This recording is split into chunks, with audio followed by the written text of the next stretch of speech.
turabaramukije bakunzi mwese b'ikiganiro igihe cacu, twizere ko muguwe neza aho muherereye hose.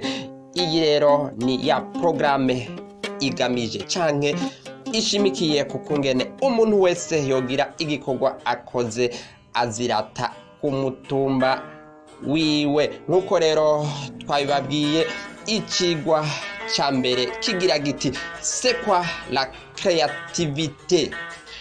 Duhere ku gutanga insiguro yimbitse canke indangurakintu y'ijambo créativité. Bavuze créativité baba bashatse kuvuga iki? La créativité rero ni ubwo bubasha, ubwo bushobozi bwo kurema ikintu gishasha ukakigaragariza isi. Ni ubwo bushobozi bwo kwemvanta. Mu gifaransa bagira bati la créativité, c'est le pouvoir d'inventer, pouvoir de créer une nouvelle chose. Rero la créativité, bavuze créativité nuko kuntu nubwo bushobozi bwo kurema canke kugira ikintu gishasha uzanye. Reka rero tubabwire ibisata canke le domaine de créativité. Ni mu bisata ibihe wo kwemvantamwo ibintu. Ica mbere ngaha turahera mu vy'utugenegene, art, kuririmba, hariho gucapa, hariho umuziki n'ibindi. Ihigira kabiri ni mu vy'ubushakashatsi canke science. Aha turashobora kuvuga amadécouverte, kuzana imiti ivura ingwara zitandukanye bivanye n'ubushakashatsi umuntu yakoze. Iyo ni domaine de la science, mu vy'ubushakashatsi. Igira gatatu twovuga la créativité littéraire. Aha hariho kwandika ivyese, amapoeme, kwandika ibitabu, amateatre, kugira amateatre n'ibindi. Mu buzima rero naho nyene bwa misi yose, à la vie quotidienne, aha twobabwira kuvyo kwigisha amahoro, kwegeranya no kwigisha abana, gufashanya, encadrement des jeunes n'ibindi. Umuntu wese rero arafise domaine yiwe do créativité. Ni hehe uvuga ati vraiment iyi ni domaine yanje?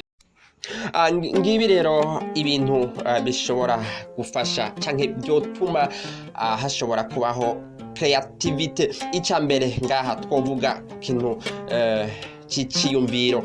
Iciyumviro c'ikintu ubona wokora uko gikomera kiragushitsa kugukora ku gikorwa gishasha.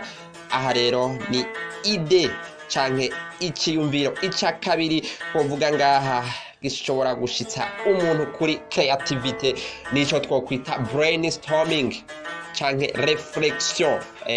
Gushishoza, gutekereza ku kintu.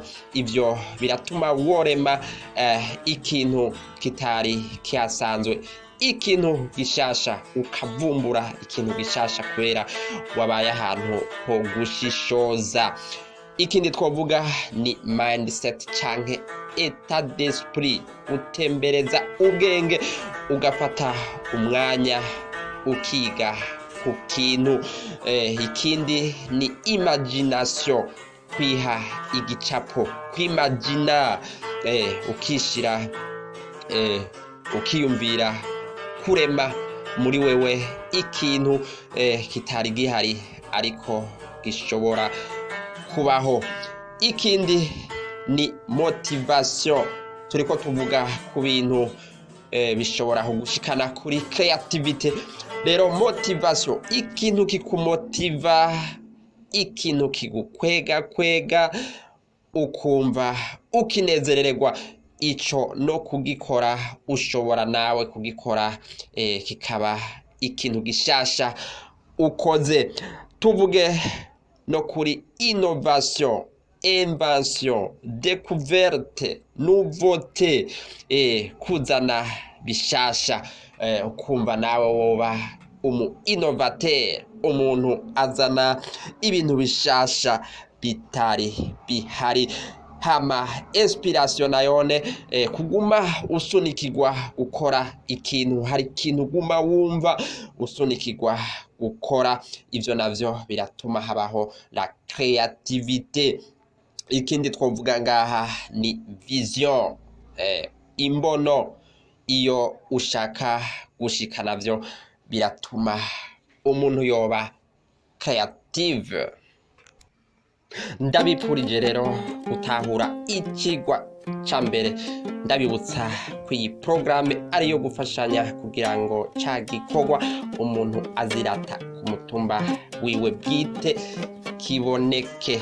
Ni igihe cacu. Mwese ndabubaha, mugiraho mubaha, mwubahwe, Imana ibahezagire.